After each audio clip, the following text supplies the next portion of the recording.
So you may ask yourself, what is a man-made sunrise? Is this even possible? Let's first examine the sun. The sun is a giant ball of gas that's burning, but unlike gas that burns on Earth, the sun is powered by a very special type of reaction called nuclear fusion. Nuclear fusion reactions power the sun and other stars. Nuclear fusion is a very special type of reaction in which two light nuclei fuse. They merge to form a single heavier nucleus. The interesting thing that happens is that this heavier nucleus weighs less than what you started out with, and some of that mass is converted into energy. And that's where the equation E equals mc squared comes in. The amount of energy is equal to the change in mass multiplied by the speed of light squared.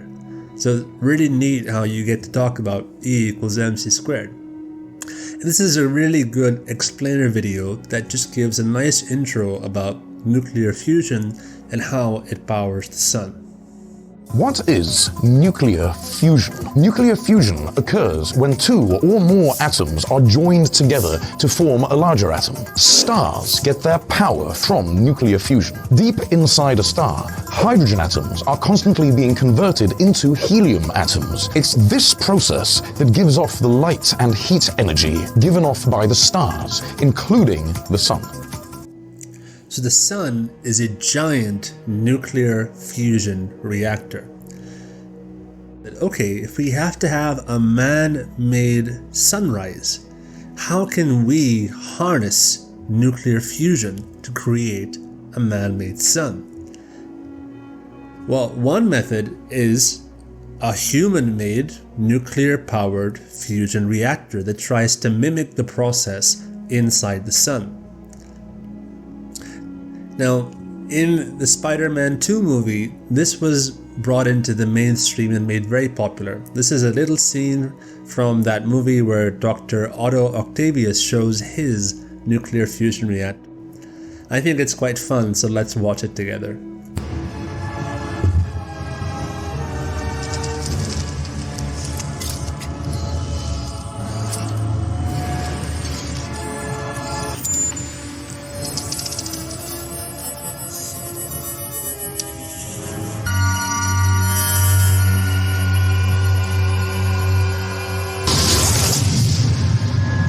Doctor, we have a successful fusion reaction.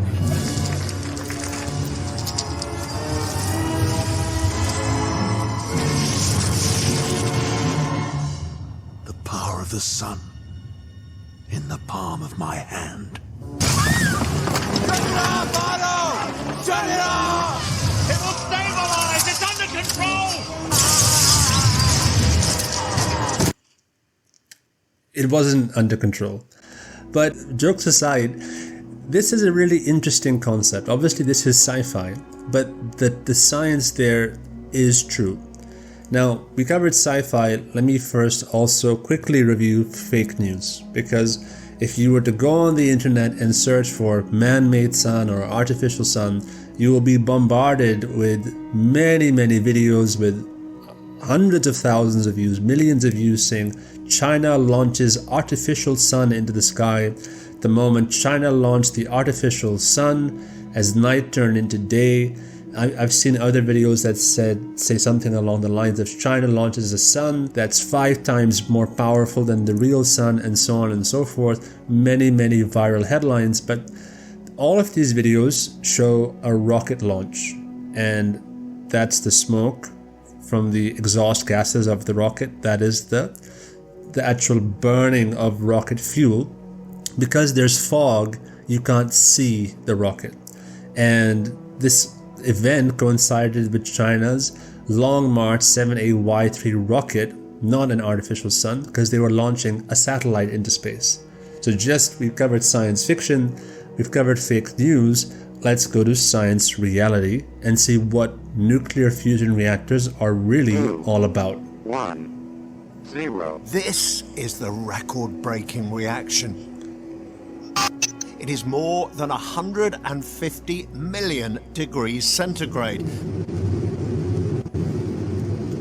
10 times hotter than the heart of the sun. And it happened here, the world's most powerful fusion plant, Jet Fusion, in Culham in Oxfordshire. It is, say the team here, a landmark for this technology. These results are really significant because what we've managed to demonstrate inside Jet is that we could create a mini sun, the right kind of mini sun, hold it there for a sustained period and get really good performance levels, which is a major step forward in terms of our quest to get to fusion power plants. Most nuclear reactors use fission. That's when big, unstable atoms like uranium are split in two, releasing lots of energy and radiation. Fusion is different. It involves forcing atoms of hydrogen together, fusing them to create helium, as well as lots of energy and just a tiny bit of short-lived radiation. Creating mini-stars inside reactors like this is one of the greatest technological challenges humanity has ever faced. So nuclear fusion is a real thing, and there are different laboratories that are working on it, different science research groups that have functioning prototypes of nuclear fusion reactors where you can get superheated plasma that spins around this reactor. It mimics the same kind of process that happens in the sun. It uses nuclear fusion. It's a very interesting cutting-edge technology, but it's very, very, very hard to actually create this nuclear fusion reaction in a stable way and in a prolonged way. Most of these reactions last for a few seconds or a few minutes. So the IAEA, the International Atomic Energy Agency, has this article on what is fusion and why is it so difficult to achieve. Fusion energy, potentially transformative technology, still faces fundamental challenges. So nuclear fusion reactors have been a technology that are always 20 years away. So they are always a technology that people aspire to create in the future, but we have never really gotten there yet. And here's a little video that gives a good summary of this challenge in nuclear fusion. Will we ever crack nuclear fusion? I read an article recently explaining that the world's largest fusion reactor, ITER, currently under construction in southern France, is again in financial difficulties and will probably exceed its current $22 billion budget, which is already way in excess of the $6 billion it was originally planned to cost. This is really frustrating. So nuclear fusion reactors are not quite there yet. And even if we look at this reactor from a technical perspective, yes, this is a nuclear fusion reaction. It's in the shape of a donut, like a toroid, that's what it's called. It's super hot plasma that is the same thing that comprises what the sun is made of. But if I think back to the words of the Prophet Muhammad, peace be upon him, and I were to see this happen, let's say they actually crack nuclear fusion reactors, and that was the sunrise from the west, it doesn't really make sense to me because that doesn't look like a sun. And at most, if I was a regular person watching this event unfold, I would just see a large industrial facility. So while this might technically be a sun, I'm still not convinced that this represents the sunrise from the west, because visually it just looks like a big industrial building. And even the plasma itself is in the shape of a donut, not in the shape of a sphere. So I can't say that this visually looks like a sunrise in the west, even if this technology were to be fully developed. At most, I can say that it's technically using the same process that powers the sun. So we still have to search for another interpretation that more closely matches the Hadith prophecy, that not only is a sun at the physics level, but it should look like a sunrise. It should be seen as a sunrise in the sky. And let's ask ourselves, is that possible? Is there some other way that we could have a man-made sunrise that could fulfill all of those requirements? Well, there is one other way in which you can harness the energy of the sun and that's in a nuclear fusion bomb. This is a really good video which shows some clips from Neil deGrasse Tyson and him being interviewed on Fox News on the future of fusion technology. It also has a few clips from a good documentary on nuclear fusion and the history of this technology being used in bombs. So let's have a look at the physics of a nuclear fusion bomb. Many people, when they think of nuclear energy, they think of nuclear fission, which was the energy source in the two bombs used in the Second World War. Very quickly after that, we magnified the energy of those bombs by creating a whole other kind of bomb, which came to be known as hydrogen bombs. Fusion or hydrogen bomb. A hydrogen bomb is a whole other level of no. It uses nuclear fusion to create a much, much bigger explosion. Nuclear fusion is when you combine the nuclei of two atoms into one heavier atom. We made fusion for 60 years. The problem was we don't have controlled fusion. And when we don't have controlled fusion, it's called a bomb. A hydrogen bomb. Fusion is what the sun runs on. So, by creating a thermonuclear explosion, mankind, for a split second, creates its own small sun. So this is really interesting. Now we're getting somewhere. Because a nuclear fusion bomb, a hydrogen bomb, is in fact just a small sun. It doesn't last as long as the sun. It doesn't burn as bright or as large as the sun. But at the physics level, 100% it is a sun. Here's another documentary by PBS Learning that again talks about the similarities between hydrogen bombs and the sun. So let's have a listen together. Cool happens. Nuclear fusion. Under the crushing power of gravity, protons in the plasma fuse together to form helium atoms, releasing a staggering amount of energy in the process. The ongoing nuclear reaction inside the sun is the same process that takes place inside a hydrogen bomb, only on a tremendous scale. These nuclear fusion reactions, driven by heat and pressure, are the source of the sun's seemingly limitless energy. So the nuclear fusion reaction inside a hydrogen bomb is just a sun.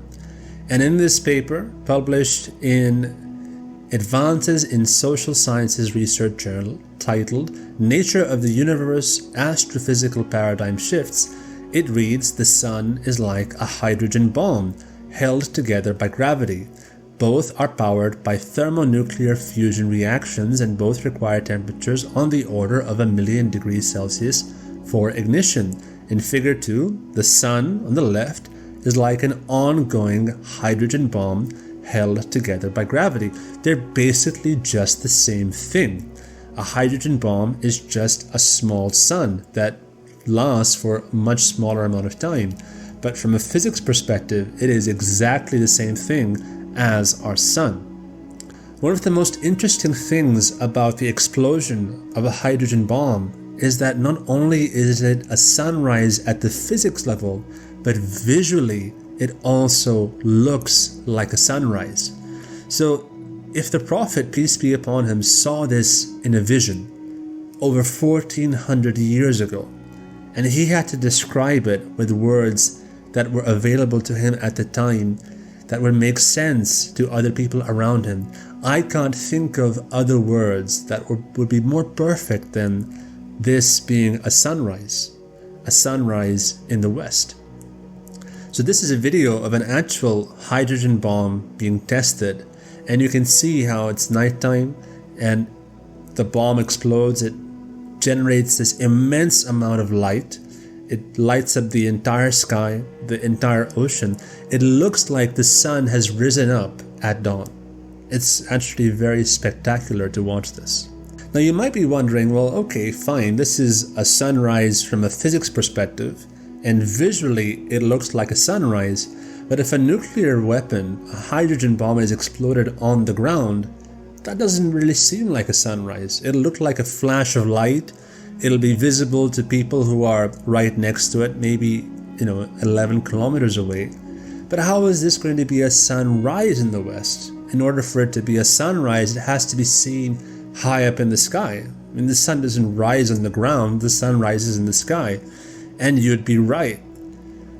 Which is why, perhaps, it's a nuclear fusion bomb in space. And you might be thinking, well, this is ridiculous. There's no way that you could have a nuclear fusion bomb being exploded in space. This is clearly conjecture. This is just science fiction. This can't be true. However, not only does this technology exist, this technology has been tested by various militaries from around the world. And in fact, it has a special name. It's called a nuclear E.M.P. weapon, where E.M.P. stands for electromagnetic pulse. And that's because when you explode a hydrogen bomb in space, something very different happens. It behaves completely differently to a bomb that is exploded on the ground. Here's a really good video by National Geographic Channel that helps explain this concept. And it should also help convince you that this is not science fiction. This is a real technology that exists, that's been tested, and has been developed. So let's have a listen together. To help you separate the physics from the fiction is a briefing led by physicist Richard Muller. An EMP bomb is a bomb that's designed to go above the atmosphere. And you're releasing suddenly all this huge energy. A few percent of that energy is in the form of gamma rays. Gamma rays are essentially X-rays that have much greater energy. You take an X-ray, which is maybe 10,000 volts of energy, and instead give it 1,000,000 volts of energy, and we call it a gamma ray. These gamma rays then spread out. They'll hit to the horizon. So now we can have a nuclear weapon, a hydrogen bomb, detonated in space that will visually look like a sunrise high up in the sky, emit light far, far, all the way to the horizon. And at the physics level, it will precisely be a sunrise. This is now starting to fit all of the little pieces of the puzzle. Another very interesting fact is that when a nuclear hydrogen bomb is detonated in space as an EMP, it doesn't have that mushroom cloud look to it. It has a very different shape.